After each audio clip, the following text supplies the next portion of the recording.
Dear students and parents, உங்க நல்ல மனசுக்கு நல்லதே நடக்கும். இந்த வருஷம் நீங்க நினைக்கிற படிப்பு, நீங்க நினைக்கிற கல்லூரியில கிடைக்கிறதுக்கு உங்களுக்காக நான் கடவுள்ட்ட வேண்டிக்கிறேன். இப்ப இந்த வீடியோவுல engineering BE, BTech 2025 round 2 counselling. இந்த ஆன்லைன் கவுன்சிலிங்ல இந்த முறை கலந்துக்கிறவங்க 98,654 பேர் உங்களையும் சேர்த்து. அப்போ இந்த ரவுண்ட்ல கலந்துக்கிறவங்க மொத்தம் எத்தனை காலேஜ் நம்ம சாய்ஸ் ஃபில் பண்ணணும்? என்னைக்கு வந்து டென்டேட்டிவ் அலாட்மெண்ட் கிடைக்கும்? யார் யாரெல்லாம் டிஎஃப்சி சென்டருக்கு போகணும்? என்னென்ன டேட்ல போகணும்? காலேஜ சாய்ஸ் ஃபில் பண்ணும்போது என்னென்ன மெத்தட ஃபாலோ பண்ணணும்? ஏன்னா முதல் ரவுண்டுங்கிறது வேற. அதுல வெறும் 35,000 பேர் தான் கலந்துக்கிட்டாங்க. இதுல 98,654 பேர் கலந்துக்கிறாங்க. அதனால நம்ம என்ன பண்ணணுங்கிறத பத்தி ஒரு விளக்கம் இதுல. கடவுளுடைய கருணையால் இதுவரை 10,000 மாணவர்களுக்கு மேல நாங்க நேரடியாக நல்ல வழி காட்டியிருக்கோம். இப்போ உங்களுக்கு நாங்க நல்ல வழி காட்டணும்னு நினைக்கிறோம். அப்ளிகேஷன் போடுறதுலேருந்து அட்மிஷன் வரைக்கும் வந்து நாங்க நல்ல வழி காட்டிக்கிட்டு இருக்கோம். எல்லா விதமான படிப்புகளுக்கும் கடவுளுடைய கருணையால் இது 37ஆம் ஆண்டு. இந்த வீடியோல ரவுண்டு 2 மாணவர்களுக்கான என்னென்ன செய்யணும், என்னென்ன செய்யக்கூடாதுங்கிறத மிக தெளிவா பார்க்கலாம். பொதுவா உங்களுக்கு அரசு கல்லூரிகள் இன்ஜினியரிங் படிக்க நினைக்கிறவங்க அரசு கல்லூரிகள்ல படிக்கலாம். அல்லது சென்ட்ரல் கவர்மெண்ட் காலேஜ் மத்திய அரசு பொறியியல் கல்லூரியில படிக்கலாம். அல்ல கவர்மெண்ட் எய்டட் காலேஜ்ல படிக்கலாம். இல்ல அண்ணா யூனிவர்சிட்டி டைரக்டான அண்ணா யூனிவர்சிட்டியில படிக்கலாம். அல்லது அண்ணா யூனிவர்சிட்டி உறுப்பு கல்லூரிகள்ல படிக்கலாம். அல்லது பிரைவேட் காலேஜ் அல்லது அது செல்ஃப் ஃபைனான்சிங் காலேஜ்னு சொல்லுவாங்க. எது எல்லாம் ஒண்ணு தான். இந்த மாதிரி காலேஜ்ல படிக்கலாம். இதுல என்னெல்லாம் படிக்கலாங்கிறத பத்தியும், எது இதுல பெஸ்ட்டா இருக்கும் அப்படிங்கிறத பத்தியும் பார்ப்போம். முதல்ல இப்ப நம்ம பார்க்கறது ரவுண்டு 2. இந்த ரவுண்டு 2ல யார் யாரெல்லாம் கலந்துக்கலாம்? கட் ஆஃப் மார்க் 143ல இருந்து 178.965 வரைக்கும் இருக்கிறவங்கலாம் கலந்துக்கலாம். அல்லது அவங்களுடைய ஜெனரல் ரேங்க் இதுலேருந்து இது வரைக்கும் இருக்கிறவங்க கலந்துக்கலாம். இது உங்களுக்கு நேரம் மெசேஜ் வந்திருக்கும். நீங்க மெயில் பார்த்துருப்பீங்க. எல்லாமே தெரியும். என்னன்னைக்கு மொத்தம் 3 நாள் நம்மளுக்கு டைம் இருக்கு. அதனால இந்த செகண்ட் ரவுண்ட் மாணவர்கள் ரொம்ப நிதானமா சீட் எடுங்க. ஏன்னா 26, 27, 28 மொத்தம் 3 நாள் இருக்கு. ரொம்ப பொறுமையா யோசிச்சு என்ன காலேஜ் போடலாம் அப்படிங்கிறத பத்தி தெளிவா முடிவெடுங்க. இதுல இன்னொரு இது என்னன்னு கேட்டீங்கன்னா, நிறைய பேரு நினைக்கிறது என்னன்னு கேட்டீங்கன்னா, மொத நாளே 26ஆம் தேதி நம்ம நிறைய காலேஜ் ஃபில்லப் பண்ணிட்டோம்னா உடனே நம்மளுக்கு சீட்டு கிடைச்சிரும் அப்படின்னு நினைக்கிறாங்க. அப்படி இல்லவே இல்ல. 26, 27, 28 இப்போ வந்து ஒரு உதாரணமா 178 எடுத்த மாணவர் வந்து 28ஆம் தேதி ஈவினிங் 4 மணிக்கு சாய்ஸ் ஃபில் பண்றாருன்னா கூட அவருக்கு தான் முதல் சீட்டு கிடைக்கும். அவருடைய கட் ஆஃப் மார்க் தான் அதிகம். இப்போ 143 மார்க் எடுத்தவொடனே 26ஆம் தேதியே முதல்ல 10:30க்கே ஃபில்அப் பண்றாருன்னா அவருக்கெல்லாம் சீட்டு அப்படிலாம் கொடுக்க மாட்டாங்க. கட் ஆஃப் மார்க் பிரகாரம் தான் கிடைக்கும். அதனால நிதானமா வந்து நீங்க வந்து சாய்ஸ் ஃபில் பண்ணுங்க. முதல்ல வந்து நீங்க ஜூலை 26 சனிக்கிழமை காலையில 9 மணிக்கு இந்த tneonline.org அது வெப்சைட் ஓப்பன் பண்ணீங்கன்னா வேக்கன்சி பொசிஷன் தெரியும். அதாவது முதல் ரவுண்ட்ல எடுத்தது போக மீதி என்ன இருக்கு அப்படிங்கிறது தெரியும். அதை முதல்ல நீங்க டவுன்லோட் பண்ணிடுங்க. டவுன்லோட் பண்ணி பார்த்தீங்கன்னா உங்களுக்கு தெரியும். ஒரு உதாரணமா முதல் ரவுண்ட்ல இந்த மாதிரி எல்லா காலேஜ்லயும் எல்லா சீட்டும் எல்லா கம்யூனிட்டிக்குமே இருந்தது. ஆனா இப்ப 2ஆம் ரவுண்ட்ல நிறைய சீட்டு எடுத்திருப்பாங்க. அதனால அந்த சீட்டு போக உங்களுக்கு மாடலுக்காக காட்டுறேன். இப்படி வரும். அதனால நீங்க நினைக்கிற காலேஜ்ல இந்த மாதிரி படிப்பு இருக்கா? அந்த படிப்புக்கு எத்தனை சீட் இருக்கு? அப்படிங்கிறத பார்த்து இது நான் ஒரு மாடல் காட்டியிருக்கேன். இதுதான் கவுண்டிங் கிடையாது. மாடல் தான். இந்த மாடல்ல நீங்க என்ன தெரிஞ்சுக்கணும் அப்படின்னு கேட்டீங்கன்னா, வேக்கன்சி பொசிஷனை நீங்க ஜூலை 26 டவுன்லோட் பண்றீங்க. டவுன்லோட் பண்ணி பார்த்துக்க. இந்த மாதிரி ஒரு சில காலேஜ்ல என்ன இருக்கும் அப்படின்னு கேட்டீங்கன்னா, இந்த மாதிரி காட்டும். ஓசியில 2 ஒரு மாடலுக்கு சொல்றேங்க. எஸ்சியில 1, எம்பிசியில 1 இருக்கு. இப்போ இங்க பிசியில பார்த்தீங்கன்னா 0ன்னு காட்டுது. பிசி முஸ்லீம்ல 0ன்னு காட்டுதுன்னா, அப்ப இவங்கெல்லாம் சீட் எடுக்க முடியாது. ஆனா இந்த ஓசி சீட்டு கண்டிப்பா எடுக்கலாம். எப்பயுமே நீங்க சாய்ஸ் ஃபில் பண்ணும்போது ஓசியில சீட் இருந்தா அதுக்கு நீங்கள் தகுதியானவர்கள் தான். உங்க கம்யூனிட்டியில 0வா இருந்தாலும் இப்போ ஒரு உதாரணமா இந்த படிப்பு எடுத்துக்கலாம். இப்போ கம்ப்யூட்டர் சயின்ஸ் இருக்கு. இதுல வந்து பார்த்தீங்கன்னா இந்த இடத்த எஸ்சி அருந்ததியருக்கு 0ன்னு போட்டிருக்காங்க. அப்ப அவருக்கு சீட்டே இல்லையானா இல்லவே இல்ல. அப்படி இடத்துல இங்க பாருங்க ஓசியில 3 சீட் இருக்கு. ஸோ ஒரு எஸ்சி அருந்ததியர் மாணவரா இருந்தாருன்னா, இந்த இடத்துல 0வா இருந்தாலும் கூட இங்க ஓசியில சீட் இருக்கிறதால நிச்சயமா அவங்க எடுக்கலாம். அந்த மாதிரி ஒவ்வொரு கம்யூனிட்டிக்கு நேரா 0 இருந்தாலும் அதை பத்தி பார்க்காம ஓசியில சீட் இருக்கான்னு பாருங்க. ஒருவேளை ஓசியில 0 ஆகியிருந்ததுன்னா, இந்த இடத்துல 0 இருக்குன்னு வச்சுக்கங்க. அப்போ வந்து அந்தந்த கம்யூனிட்டிக்காரங்களுக்கு என்னென்ன சீட் இருக்கோ அதுதான் நம்ம வந்து செலக்ட் பண்ண முடியும். எனவே சாய்ஸ் ஃபில் பண்ணும்போது ஒரு காலேஜுக்கு நேரையும் ஒவ்வொரு படிப்புக்கு நேரா உங்களுடைய கம்யூனிட்டிக்கு நேரா நீங்க சாய்ஸ் ஃபில் பண்ணும்போது உங்களுக்கு 2 தான் காட்டும். ஒண்ணு ஓசி காட்டும். இன்னொன்னு வந்து நீங்க என்ன கம்யூனிட்டியோ அந்த சீட்டு மட்டும் தான் காட்டும். இந்த மாரி மத்த கம்யூனிட்டிலாம் காட்டாது. இப்போ உதாரணமா நீங்க எம்பிசியா இருந்தீங்க அப்படின்னா, அந்த கட்டத்துல வந்து ஓசியும், எம்பிசி மட்டும் தான் காட்டும். அதனால நீங்க 2 மட்டும் ஃபாலோ பண்ணிக்கலாம். இந்த சாய்ஸ் ஃபில் பண்ணும்போது நம்மளுக்கு வந்து மொத்தம் 2 மாடல் இருக்கு. இதுல டைப் 1 என்ன அப்படின்னு கேட்டீங்கன்னா, நெறைய பேர் வந்து பார்த்தீங்கன்னா, காலேஜுக்கு முக்கியத்துவம் குடுப்பாங்க. இங்க பாருங்க இப்போ, இது காலேஜ் கோடு. அப்ப இவரு தொடர்ந்து 6 படிப்பு போட்டிருக்காரு. ஆனா ஒரே காலேஜ் தான். அப்ப இவரு வந்து அண்ணா யூனிவர்சிட்டி சிஇஜி கேம்பஸ்ல எனக்கு ஐடி தான் வேணும். இல்லன்னா எனக்கு கம்ப்யூட்டர் சயன்ஸ் வேணும். அதுவும் இல்லன்னா எனக்கு வந்து இசிஇ வேணும். அப்படி இல்லன்னா கம்ப்யூட்டர் சயன்ஸ் இன்ஜினியரிங். இது வந்து எஸ்எஸ்னா செல்ஃப் சப்போர்ட். அது வேணும். அதுக்கடுத்து இசில வேணும். அல்லது ட்ரிபிள் இ கூட எனக்கு பரவால்ல. ஆனா எனக்கு காலேஜ் தான் முக்கியம்னு சொல்லி, காலேஜுக்கு முக்கியம் குடுத்து நம்ம சாய்ஸ் ஃபில் பண்ணுவாங்க. இது ஒரு டைப். இன்னும் ஒரு சில பேர் என்ன பண்ணுவாங்க அப்படின்னு கேட்டீங்கன்னா, எனக்கு காலேஜ்லாம் வந்து ஒண்ணும் பரவால்ல. எனக்கு கோர்ஸ் தான் முக்கியம். பிரான்ச் தான் முக்கியம். அப்படிங்கிறவங்க இப்படி ஃபீல் பண்ணுவாங்க. அப்புறங்க கம்ப்யூட்டர் சயன்ஸே ஒருத்தர் எடுத்திருக்கிறாரு. முதல்ல சிஇஜி கேம்பஸு, அப்புறம் எம்ஐடி கேம்பஸு, அப்புறம் வந்து பார்த்தீங்கன்னா, கோயம்புத்தூர் கவர்மெண்ட் காலேஜு. அதுக்கடுத்து வந்து பார்த்தீங்கன்னா, அதிலேயே வந்து பார்த்தீங்கன்னா, வேற கோர்ஸ் கம்ப்யூட்டர் ஐடி எடுத்திருக்காரு. இந்த மாரி ஒரே கோர்ஸு, அந்த கோர்ஸ் ரிலேட்டடா காலேஜ பத்தி பார்க்காம கோர்ஸுக்கு முக்கியத்துவம் குடுப்பாங்க. அதனால நீங்க என்ன மனநிலையில இருக்கீங்கன்னு பாருங்க. முதல்ல உங்களுக்கு காலேஜ் முக்கியம்னா, ஒரே காலேஜ்ல நெறைய படிப்பு போட்டுக்கங்க. இல்ல எனக்கு படிப்பு தான் முக்கியம்னா, வெவ்வேறு காலேஜ்ல நல்ல காலேஜ்ல இந்த படிப்ப கரெக்ட்டா போடுங்க. ஒரு சில பேர் என்ன பண்றாங்கன்னா, யாரையாவது ஒருத்தர் சொல்ற பேச்ச கேட்டுட்டு, எனக்கு காலேஜ் தான் முக்கியம். ஒரு காலேஜ்ல படிச்சா அப்படியே அந்த காலேஜ்ல படிச்சாலே அமெரிக்காவுக்கு போயிடலாம் அப்படின்னு நெனச்சுட்டு, உங்களுக்கு பிடிக்காத படிப்பையோ, அல்லது தெரியாத படிப்போ நெறைய பேர் போட்டுர்றாங்க. அப்ப போடும்போது அது சீட்டு கிடைச்சிருச்சுன்னா, அதுக்கு பிறகு அவங்களால மூவ் பண்ண முடியாம போயிடும். அதுவும் முதல்லயே போட்டுட்டாங்கன்னா, இன்னும் மூவ் பண்ணவே முடியாது. ஸோ நீங்க ரொம்ப நான் தான் முதல்லயே சொல்லிட்டேன் 3 நாள் டைம் இருக்கு. பதட்டப்படவே தேவையில்ல. நிதானமா போடுங்க. ஸோ உங்களுடைய சாய்ஸ் காலேஜா அல்லது பிரான்ச்சா அப்படிங்கிறத தெளிவாக்கிக்கங்க. இதுல இந்த மாரி ஒருத்தர் பாருங்க எல்லாமே ஈஸியாவே போட்டிருப்பாங்க. தனியாரோ, கவர்மெண்டோ உங்களுக்கு எப்படி பண்ணணும்னு நினைக்கிறீங்களோ பண்ணலாம். எங்கள பொறுத்தவரைக்கும், எங்களுடைய அனுபவத்த பொறுத்தவரைக்கும், நாங்க என்ன சொல்லுவோம் அப்படின்னு கேட்டீங்கன்னா, இப்போ 36 வருஷம் எங்களுக்கு அனுபவம் இருக்கு. நாங்க எப்படி சொல்லுவோம்னா, முதல்ல கவர்மெண்ட் காலேஜ்ல சீட் இருந்தா எடுங்க. அப்படி இல்லன்னா கவர்மெண்ட் எய்டட் காலேஜ்ல எடுங்க. கவர்மெண்ட் எய்டட் காலேஜ் 3 தான் இருக்கு உங்களுக்கு தெரியும். ஆனா அதுல எடுங்க. இல்லன்னா டைரக்ட்டான அண்ணா யுனிவர்சிட்டி ஒரு உதாரணமா சென்னை, திருச்சி, ரீஜினல் கேம்பஸ் கோயம்புத்தூர் இந்த மாரி எடுங்க. அப்படியும் இல்லன்னா அண்ணா யூனிவர்சிட்டியினுடைய அந்த பிரான்ச்ல அதனுடைய இன்னும் தெரியும் உங்களுக்கு அங்க இருக்கிற கல்லூரியில எடுங்க.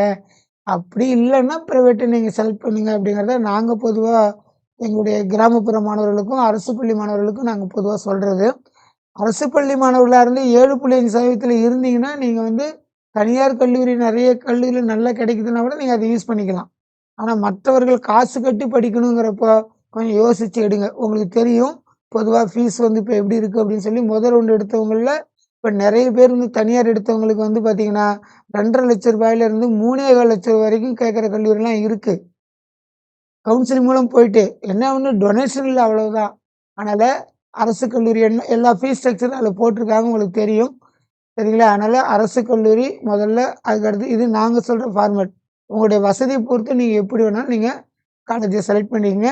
இப்படி பண்ணா ரொம்ப நல்லதுங்கிறது எங்களுடைய அனுபவத்துல தெரிஞ்சது. இப்போ கடவுளுடைய கருணையால் நீங்க வந்து பார்த்தீங்கன்னா 26, 27, 28 இந்த 3 நாளும் உட்காந்து பொறுமையா சீட்டு சாய்ஸ் ஃபில் பண்ணுவீங்க. 29ஆம் தேதி காலையில 10 மணிக்குள்ளார உங்களுக்கு கடவுளுடைய கருணையால் ஒரு நல்ல சீட்டு உங்களுக்கு கிடைக்கும். நீங்க நினைக்கிற சீட்டே கிடைச்சிரும். இந்த மாரி வந்து அந்த அலாட்மெண்ட் ஆர்டர் நம்மளுக்கு டென்டேட்டிவ் அலாட்மெண்ட் ஆர்டர் 29ஆம் தேதி காலையில வந்துரும். இப்போ என்ன பண்ணணும் அப்படின்னா, அந்த ஆர்டர் வந்த பிறகு நீங்க பொறுமையா யோசிக்கணும். இதுல உங்களுக்கு சாய்ஸ் இருக்கும். கிடைக்கிற முதல் சாய்ஸ். இப்போ உங்களுக்கு கிடைச்சிருக்க காலேஜ நீங்க அப்படியே எடுத்துக்கிறீங்கன்னா, இத குடுக்கலாம். இல்ல இப்ப இருக்கிற காலேஜ நான் எடுத்துக்கிறேன். இருந்தாலும் மேல இன்னும் நல்ல நல்ல காலேஜ்லாம் இருக்கு. அதுக்கு வாய்ப்பு இருந்தா குடுங்க அப்படின்னு நினைச்சீங்கன்னா, இந்த 2வது இத நீங்க செலக்ட் பண்ணலாம். இந்த மொத 2க்குள்ள மட்டுமே செலக்ட் பண்ற மாரி பாருங்க. மத்த 2ம் பொதுவா தேவைப்படாது. ரொம்ப ரொம்ப யோசிச்சு யோசிச்சு எடுங்க. நாங்க இந்த 2ம் சொல்றதே இல்ல. ஏன்னா இப்போ இந்த 3வது என்ன, இப்ப எனக்கு காலேஜ் வேணாம். இப்ப நீங்க குடுத்துருக்க காலேஜ் வேணாம். நான் அடுத்து வந்து பார்த்தீங்கன்னா, இது மேல இருந்தா நான் போறேன் அப்படிங்கிற மாரி இருக்கும். இல்லன்னா நான் வந்து இந்த கவுன்சிலிங் விட்டு வெளிய போறேன் அப்படிங்கிற மாரிலாம் வரும். அதெல்லாம் தேவையில்ல. இந்த மொத 2 சாய்ஸே உங்களுக்கு பெஸ்ட்டா இருக்கும். இப்போ இதில இந்த காலேஜ் கிடைச்ச உடனே இப்ப நெறைய பேருக்கு இருக்கக்கூடிய மனக்குழப்பம் என்னன்னு கேட்டீங்கன்னா, ஃபார்வர்ட் குடுக்கலாமா? வேணாமா? அப்வேர்ட்ன்னு சொல்லுவோம். மேல குடுக்கலாமா? வேணாமாங்கிற குழப்பம் இருக்கும். அதனால தான் நீங்க சாய்ஸ் ஃபில் பண்ணும்போதே பொறுமையா, நிதானமா குடுங்க. உங்களுக்கு தெரியும் நான் ஃபர்ஸ்ட் வீடியோலயே சொல்லியிருக்கேன். கம்ப்யூட்டர்ங்கிறது இப்படி இந்த ஹரிசாண்டலா இப்படி முதல் காலேஜ் படிக்கும். உங்களுக்கு சீட் இருந்தா குடுக்கும். இல்லன்னா 2வது வரிய படிக்கும். இல்லன்னா 3வது வரி. இப்படித்தான் கம்ப்யூட்டர் படிச்சுட்டு வரும். ஃபர்ஸ்ட் இந்த இத படிக்கும். உங்களுக்கு சீட் இருந்தா அலர்ட் ஆயிடும். அங்க சீட்டு இல்லன்னா மட்டும் தான் அடுத்த வரிய படிக்கும். அப்புறம் அடுத்த லைன் இப்படி ஒரு லைனா தான் கம்ப்யூட்டர் படிச்சுட்டு வரும். ஸோ, நீங்க என்ன கல்லூரி கிடைச்சாலும் அப்வேர்ட் குடுக்கும்போது, உங்களுக்கு புடிச்ச படிப்பாவும், புடிச்ச கல்லூரியாவும் இருக்கிற மாரி போட்டீங்கன்னா தான், அப்வேர்ட் குடுக்கறத பத்தியே நீங்க சிந்திக்கணும். ஏன்னா, ஏதாவது ஒரு படிப்பு வந்து ஒரு பிடிக்காத படிப்போ, இல்ல தெரியாத கல்லூரியோ தவறா அந்த இடத்த போட்டீங்க. இப்ப கிடைச்சிருக்கிறத விட அது ஏதோ மோசமா இருக்குன்னா, அப்ப அப்வேர்ட் குடுக்கும்போது அங்க போய் நின்னுடுச்சுன்னா, நீங்க அங்க தான் சேர்ந்தாகணும். ஸோ, நிதானமா அப்வேர்ட் குடுக்கலாமா? வேணாமான்னு முடிவு பண்ணுங்க 1. 2வது இந்த 2வது ரவுண்ட்ல இருக்கக்கூடிய மாணவருடைய மனநிலை பொதுவா எப்படி இருக்கு அப்படின்னா, நம்மளுக்கு டாப் 10 காலேஜே கிடைக்காதே! மொத ரவுண்ட்ல இருக்கவங்க எல்லாமே நம்மளுக்கு போயிட்டாங்களே! எல்லாம் எடுத்துட்டாங்களே! நம்மலாம் என்ன பண்றது? அப்படிங்கிற மாரி மனக்குழப்பத்திலே தான் நெறைய பேர் இருக்காங்க. நம்மளுக்கெல்லாம் கேம்பஸ் வருமா? வராதா? கேம்பஸ் இருக்குமா? இருக்காதா? அப்படின்னு நெறைய பேர் யோசிக்கிறாங்க. எங்களுடைய அனுபவத்தின் அடிப்படையில நாங்க சொல்றது என்னன்னு கேட்டீங்கன்னா, ஒரு 500 கல்லூரி இருக்குன்னு வச்சுக்கங்க. நீங்க டாப் 10 காலேஜ்ன்னு சொல்றீங்க. 10 கல்லூரி தான் இருக்கு. அப்ப மீதி 490 கல்லூரியில படிக்கிறவங்க எல்லாமே இதுவரைக்கும் சாதிக்கலையா? இதுவரைக்கும் எதுவும் புதுசா கண்டுபிடிக்கலையா? இல்ல நல்ல வேலைக்கு போகலையா? நல்ல பிளேஸ்மென்ட் இல்லையா? எல்லாமே நடந்துகிட்டு தான் இருக்கு. எங்களுடைய அனுபவத்த பொறுத்தவரைக்கும் டாப் 10 காலேஜ்ங்கிறத விட, நீங்க எந்த காலேஜ்ல சேர்றீங்களோ, இல்ல எந்த கோர்ஸ்ல சேர்றீங்களோ, அதுல நீங்க டாப் 10ஆ இருங்க. உங்க கிளாஸ்ல டாப் 10ஆ இருங்க. கண்டிப்பாக உங்களுக்கு நல்லது நடக்கும். கவலையே பட வேணாம். அதனால இன்னொன்னு எங்களுடைய அனுபவத்துல நாங்க சொல்றோம். இப்போ கேம்பஸ்ல செலக்ட் ஆகி போறாங்க பார்த்தீங்களா? நெறைய பேரு. அவங்கள 90% பேர் என்ன பண்றாங்கன்னா, போயிட்டு அந்த கேம்பஸ்ல எது செலக்ட் ஆறாங்களோ, அதுல 3 மாசமோ, 4 மாசமோ தான் வொர்க் பண்றாங்க. அப்படி அவங்கள அறிவும், திறமையும் வச்சுக்கிட்டு, அவங்க வேற கம்பெனிக்கு தான் மூவ் ஆவுறாங்க. இதுக்கு எதுக்கு நம்ம வந்து ஒரு குறிப்பிட்ட காலேஜ் கிடைக்கலன்னு எதுக்கு வருத்தப்பட்டுக்கிட்டு இருக்கணும்? ஒரு நல்ல காலேஜ்ல டாப்பா வருஷத்துக்கு 4,00,000 கட்டி படிக்கிறவங்க காலேஜ்லயே கேம்பஸ்ல போனாங்கன்னா, அவனே அந்த எனக்கு குடுத்த கம்பெனி வேணாம். அத விட நான் வேற கம்பெனிக்கு போறேன். என்ட்ட அறிவு இருக்கு, திறமை இருக்குன்னு போறாங்க.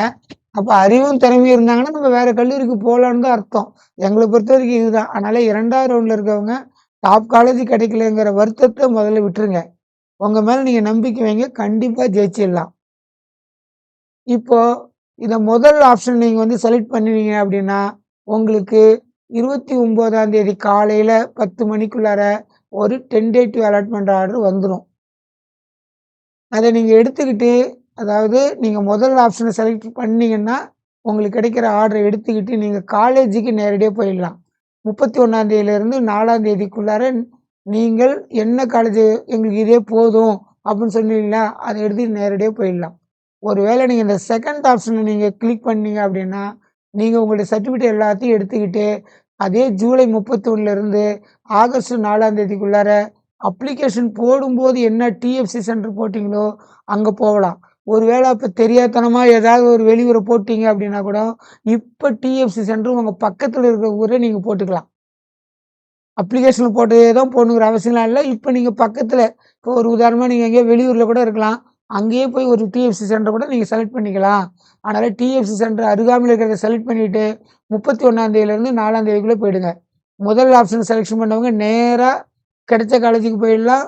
2வது ஆப்ஷன்ல செலக்ஷன் பண்றவங்க ஜூலை 31லேருந்து ஆகஸ்ட் 4ஆம் தேதிக்குள்ள டிஎஃப்சி சென்டர் போய் எல்லா ஒரிஜினலும் குடுத்துடணும். அங்க போகும்போது எல்லா ஒரிஜினலும் வாங்கிக்குவாங்க. ஸோ 10 செட்டு ஜெராக்ஸ் ரெடியா எடுத்து வச்சுக்கங்க. அங்க ஒரிஜினல் குடுத்த பிறகு, அந்த ஒரிஜினல் அப்புறம் வந்து அப்லோட் ஆன பிறகு, அது அந்த கல்லூரிக்கு தான் போகும். உங்களுக்கு திரும்ப வராது. ஸோ ஜெராக்ஸ் எடுத்து வச்சுக்கங்க. இப்ப இந்த 2வது ஆப்ஷன் குடுத்தவங்க டிஎஃப்சி சென்டர் போன பிறகு என்ன பண்ணணும்? அப்படின்னா, உங்களுக்கு நீங்க விரும்பிய கல்லூரி கிடைக்கக்கூடிய நாள் என்னன்னு கேட்டீங்கன்னா, ஆகஸ்ட் 7. ஆகஸ்ட் 7ஆம் தேதி இந்த செகண்ட் ஆப்ஷன் குடுத்தவங்க, ஆகஸ்ட் 7ஆம் தேதி காலையில ஒரு 7 டூ 9 மணிக்குள்ளார உங்களுக்கு ஒரு அலாட்மெண்ட் ஆர்டர் வரும். அதான் நம்மளுக்கு வந்து பெர்மனன்ட்டா நிரந்தரமான அலாட்மெண்ட் ஆர்டர். அதுல என்ன காலேஜ் கிடைக்குதோ, நீங்க அப்டேட் குடுத்துருப்பீங்க. என்ன காலேஜ் கிடைக்குதோ, அந்த காலேஜுக்கு நேரா போய் சேர்ந்துடணும். ஸோ, முதல் ஆப்ஷன் குடுத்தவங்க 31லேருந்து 4ஆம் தேதிக்குள்ள நல்ல நாளா பார்த்து காலேஜ்ல சேர்ந்துருங்க. 2வது ஆப்ஷன் குடுக்குறவங்க டிஎஸ்சி சென்டர் போயிடுங்க. 7ஆம் தேதி உங்களுக்கு நல்ல காலேஜ் கண்டிப்பா கிடைச்சிரும். இந்த சாய்ஸ் ஃபில் பண்ணும்போது 1 முறைக்கு 2 முறை நிதானமா பண்ணுங்க. இந்த ஆப்ஷன் குடுக்கும்போது அவசரப்பட வேணாம். 2 நாள் டைம் இருக்கு. இத எத குடுக்கலான்னு ஜூலை 29, ஜூலை 30 2 நாள் டைம் இருக்கு. உட்காந்து பேசி நல்லா விவரம் தெரிஞ்சவங்கள்ட்ட, அரசு பள்ளி ஆசிரியர்கள்ட்ட, இதெல்லாம் இப்போ உயர்கல்வி வழிகாட்டு குழுனே ஸ்கூல்ல வச்சிருக்காங்க இப்போ. அது மாரி தனியார் ஸ்கூல்லயும் நெறைய ஸ்கூல்ல வந்து நல்லதா பண்ணணும் மாணவர்களுக்குன்னு நெறைய நெனைக்கிறாங்க. அவங்கள வந்து நாடுங்க. அவங்கள்ட்ட கேளுங்க. நெறைய நல்லது சொல்லுவாங்க. அதனால உங்களுக்கு நல்ல விவரம் தெரிஞ்சவங்கள்ட்ட நல்ல வழிகாட்டிட்ட கேட்டுக்கங்க. இந்த 2 நாளைக்குள்ள உங்களுக்கு கிடைச்சிரும். மீண்டும் எங்களுடைய சின்ன கடைசியா ஃபைனலா இது செகண்ட் ரவுண்ட்ல நெறைய பேர் கலந்துக்கிறாங்க. 3 நாள் டைம் இருக்கு. நிதானமா எடுங்க. முடிஞ்ச வரைக்கும் சாய்ஸ் வந்து குறைஞ்சபட்சம் 50 காலேஜ்ல இருந்து கட் ஆஃப் மார்க்லாம் ரொம்ப கம்மியா இருந்தா 150 காலேஜ் கூட போடலாம். நீங்க 400 காலேஜ் போட்டாலும் கம்ப்யூட்டர் ஒண்ணும் சொல்லப் போறதில்ல. 500 காலேஜ் போட்டாலும் கம்ப்யூட்டர் ஒண்ணும் சொல்லப் போறதில்ல. ஸோ கட் ஆஃப் மார்க் கம்மியா இருக்கிறவங்க நெறைய கல்லூரிகள ஃபில்லப் பண்ணுங்க. நெறைய பேர் வந்து ஒரு 10, 20 காலேஜ் போட்டீங்கன்னா, அப்புறம் சீட் நாட் அலாட்டட்ன்னு வந்துரும். அப்புறம் நீங்க அடுத்த ரவுண்டுக்கு போனீங்கன்னா, இத விட இன்னும் உங்களுக்கு அ அ 143 விட மார்க் குறைவானவங்க தான் வரும். இப்ப எங்களுக்கு ஃபர்ஸ்ட் ரவுண்ட்ல ஒரு ஸ்டூடண்ட் பண்ண தவறு. அவருடைய கட் ஆஃப் மார்க் வந்து 194.50. அவரு தெரியாம ஒரு காலேஜுடைய தேவையில்லாத ஒரு படிப்பு போட்டாரு. அவரு நம்மளுக்கு வந்து பார்த்தீங்க அப்படின்னு கேட்டீங்கன்னா, அந்த படிப்பு தான் அவருக்கு செலக்ட் ஆயிடுச்சு. இப்ப அவரால மேல ஃபார்வர்டும் குடிக்க முடியல. அதுக்கு மேல அத விட தேவையில்லாத படிப்புலாம் தேவையில்லாத படிப்புன்னு இப்ப ஃபீல் பண்றாரு. அவர் என்ன பண்ணிட்டாருன்னா, சாய்ஸ்ல நான் இந்த கவுன்சிலிங்லருந்து இந்த முதல் ரவுண்ட்லருந்து வெளியேறுகிறேன். 2வது ரவுண்டுக்கு வரேன்னு குடுத்துருக்கிறார். அப்ப என்ன பண்ணிட்டாருன்னா, 194 மார்க் எடுத்தும், அவரு 78 மார்க் எடுத்ததுக்கு சமம் தான் இப்போ. ஏன்னா, அவரு 2வது ரவுண்ட்ல வந்து திரும்ப காலேஜ்ல எடுக்க போறேன்னு குடுத்துருக்கிறார். அதனால இந்த சாய்ஸ் ஃபில் பண்ணும்போது கொஞ்சம் தெளிவா தெரிஞ்சவங்கள்ட்ட கேட்டு பண்ணுங்க. இந்த இத பண்ணும்போது. ஃபர்ஸ்ட் ஆப்ஷனா, செகண்ட் ஆப்ஷனா அப்படிங்கிறது தெளிவா பண்ணுங்க. மீண்டும் ஒரு முறை கடவுளுடைய கருணையால் கண்டிப்பாக உங்களுக்கு நல்லது நடக்கும். நீங்க நினைக்கிற கல்லூரி போகும். நீங்க உங்க செல்லுலே நீங்க சீட் எடுத்துக்கிட்டாலும் சரி, இல்ல லேப்டாப்ல எடுத்துக்கிட்டாலும் சரி, இல்ல ஒரு கம்ப்யூட்டர் சென்டர் போனாலும் சரி, குறைந்தபட்சம் 50லேருந்து 150 காலேஜ் உங்களுக்கு புடிச்ச கல்லூரி எழுதிட்டு போங்க. கண்டிப்பா. இப்போ உங்க குணா டியூஷன்ல வந்து சாய்ஸ் ஃபில் பண்றவங்களுக்கு நாங்க ஏற்கனவே வேக்கன்சி பொசிஷன நாங்க வந்து ஸ்பைரல் பைண்டிங் போட்டு வச்சிருப்போம். உங்கள்ட்ட காட்டுவோம். எங்களுக்கு தெரிஞ்ச நல்ல கல்லூரிகள நாங்களும் உங்களுக்கு சொல்லுவோம். வரும்போது 50லேருந்து 150 காலேஜ் வரைக்கும் உங்களுக்கு தேவையான கல்லூரி எழுதுங்க. அதுல நாங்க வருஷம் வருஷம் எல்லா பசங்களையுமே வந்து காலேஜ்ல கொண்டு சேர்க்கறதால, அந்த காலேஜுடைய இன்ஃப்ராஸ்ட்ரக்சர் எப்படி இருக்கும்? படிப்பு எப்படி இருக்குங்கிறது எங்களுக்கு ஓரளவுக்கு தெரியும் அனுபவ ரீதியா. அதனால நாங்களும் உங்களுக்கு நல்லது சொல்றோம். வேற ஏதாவது டவுட்டா இருந்தா WhatsAppல பேசி அனுப்புங்க. தயவு செஞ்சு கால் பண்ணாதீங்க. எஸ்எம்எஸ் பண்ணாதீங்க. WhatsAppலயும் டைப் பண்ணாதீங்க. பேசி அனுப்புங்க. எங்களால முடிஞ்ச உதவிய உங்களுக்கு விரைவா செய்றோம். நன்றி, வணக்கம்.